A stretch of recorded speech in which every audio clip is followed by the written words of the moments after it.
Apakah Anda salah satu orang yang selalu bertanya pada diri sendiri, mengapa saya selalu kekurangan uang? Apakah Anda memiliki pekerjaan yang baik dengan gaji yang cukup besar, tetapi saldo bank Anda selalu negatif? Di dalam video ini, saya akan berbagi dengan Anda 8 alasan mengapa kebanyakan orang akan kembali miskin, terlepas dari berapa banyak uang yang sudah mereka hasilkan.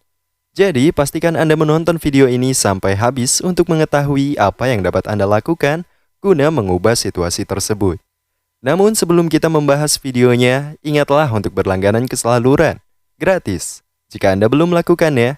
Dan jika Anda adalah pelanggan setia, saya ingin mengucapkan terima kasih atas dukungan Anda yang terus-menerus. Mari kita mulai.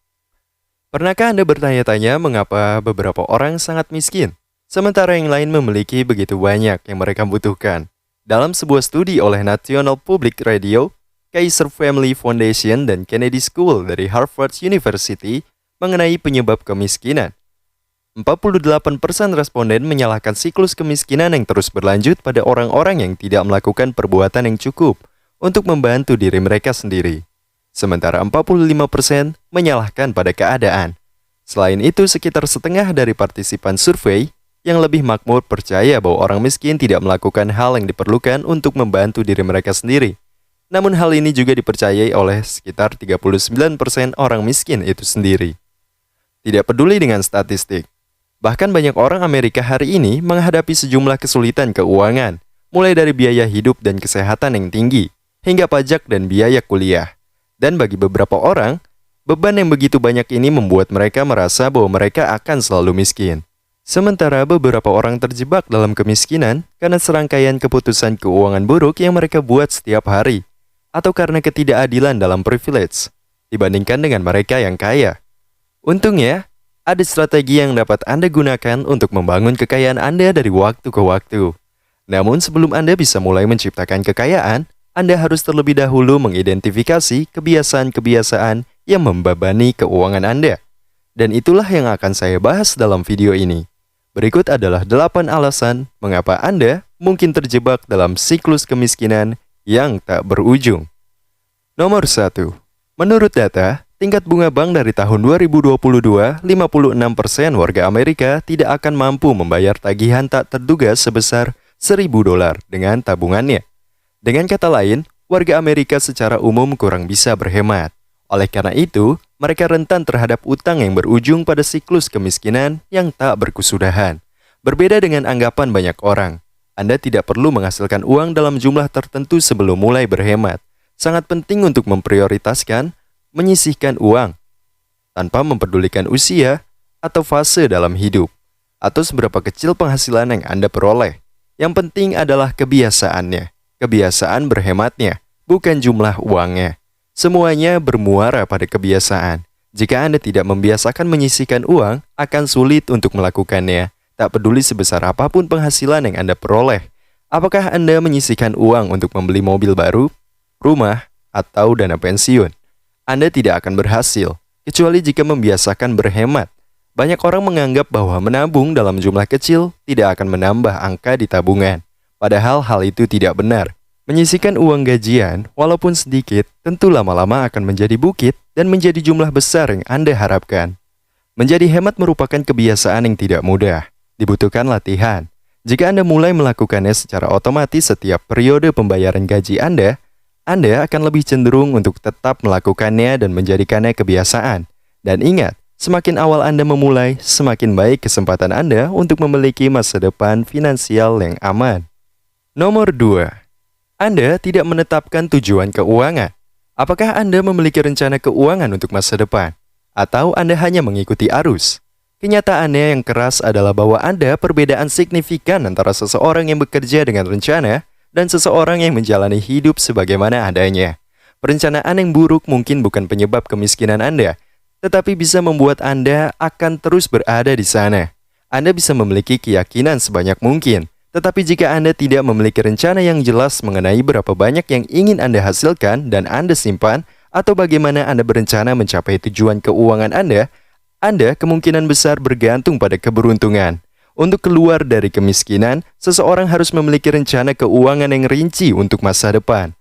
Anda harus membuat dan mematuhi tujuan keuangan jangka pendek dan jangka panjang yang realistis. Mengidentifikasi dan mencatat apa yang Anda harapkan dapat dicapai dalam 1 hari, 1 minggu, 1 bulan, atau bahkan dalam 5 tahun ke depan. Anda perlu memvisualisasikan masa depan Anda dan menggambarkan jalur yang realistis untuk mencapainya. Melakukan hal ini akan memotivasi Anda untuk lebih baik dalam hal keuangan. Jadi bagaimana cara membuat rencana keuangan? Mulailah dengan membuat daftar tujuan keuangan Anda. Tujuan yang sedang Anda upayakan dan yang belum Anda mulai kerjakan. Setelah itu, prioritaskan tujuan tersebut berdasarkan bobot signifikansinya. Lalu tuliskan detail yang tepat dari setiap tujuan, seperti timeline, jumlah uang yang dibutuhkan, dan jumlah yang sudah Anda hemat. Ini akan membantu Anda mengetahui apa yang diperlukan untuk mencapai setiap tujuan dari rencana. Jika Anda memerlukan bantuan merancang rencana keuangan, Anda dapat menyewa perencana keuangan freelance. Namun jika Anda tertarik mempelajari cara melakukannya sendiri, ada banyak video YouTube dan artikel online yang mungkin bermanfaat untuk Anda. Jadi tidak ada salahnya memanfaatkan sumber daya tersebut dengan baik. Nomor 3. Anda selalu menghabiskan lebih dari yang Anda hasilkan. Seringkali kita dianjurkan untuk tidak hidup di atas kemampuan kita. Bukankah seperti itu? Sebuah pernyataan yang terdengar sebagai cara yang sangat praktis untuk menghindari minus keuangan. Namun dalam kenyataannya itu lebih mudah diucapkan daripada dilakukan.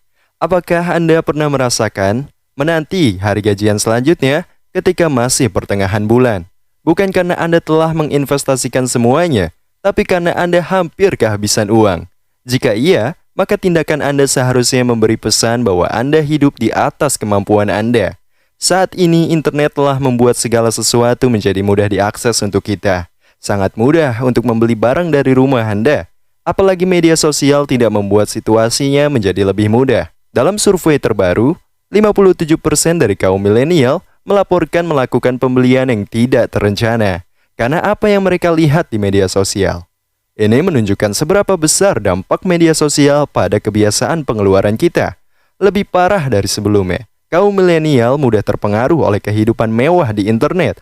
Anda melihat orang memamerkan mobil mahal, iPhone baru, dan liburan yang indah. Dan Anda ingin seperti mereka. Jadi Anda menghabiskan sedikit uang yang Anda miliki atau mendapatkan pinjaman hanya untuk menikmati pengalaman yang sama. Akibatnya, Anda terjebak dalam keadaan yang sulit karena mencoba mempertahankan gaya hidup yang tidak bisa Anda bayar. Jika ini menggambarkan diri Anda, maka sudah waktunya untuk mempertimbangkan kembali kebiasaan pengeluaran Anda, menghilangkan barang yang tidak perlu dari anggaran Anda, dan mari kita mulai menabung. Nomor 4.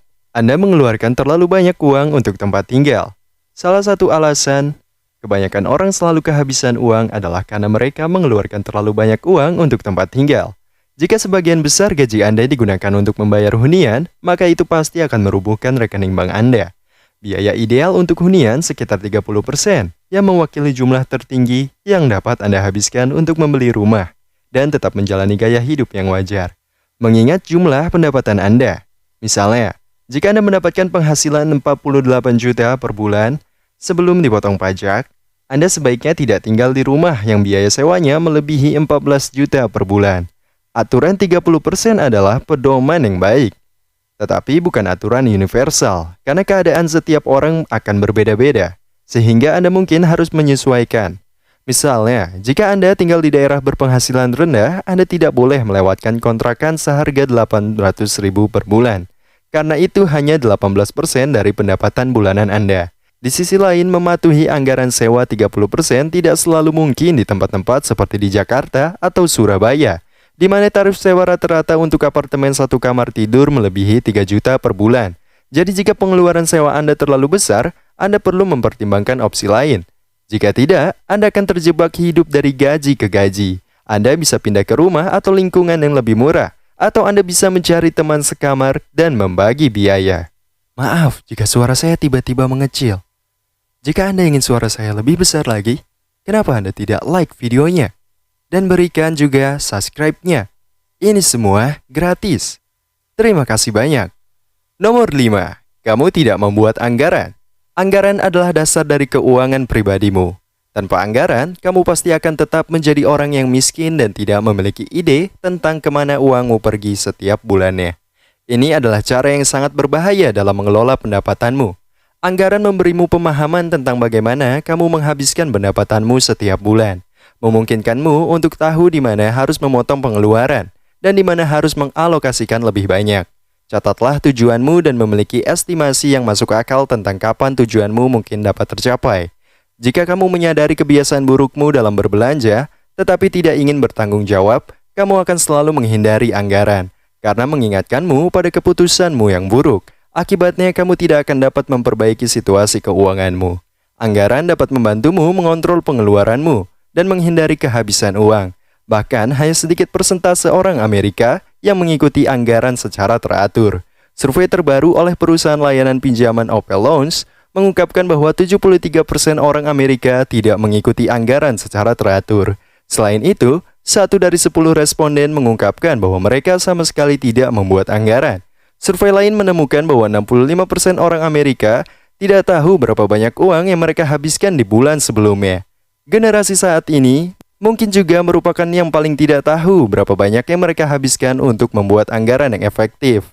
Kamu perlu melacak pengeluaranmu secara teratur. Ini membantumu mengenali kebiasaan pengeluaranmu dan membuat rencana yang lebih baik di masa depan. Pastikan kamu mencatat setiap pengeluaran sampai ke koin terakhir. Untungnya, ada banyak aplikasi yang tersedia di ponsel atau komputermu yang dapat membantumu melacak pengeluaranmu. Jadi manfaatkanlah. Karena durasi video ini mungkin akan terlalu panjang jika saya terus melanjutkannya, dan mungkin Anda juga akan bosan mendengarnya. Jadi saya akan memecahnya menjadi 2 video.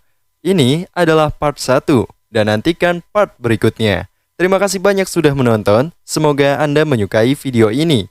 Jangan lupa like, dan tinggalkan komentar, serta subscribe. Dan jika Anda baru di sini, selamat datang.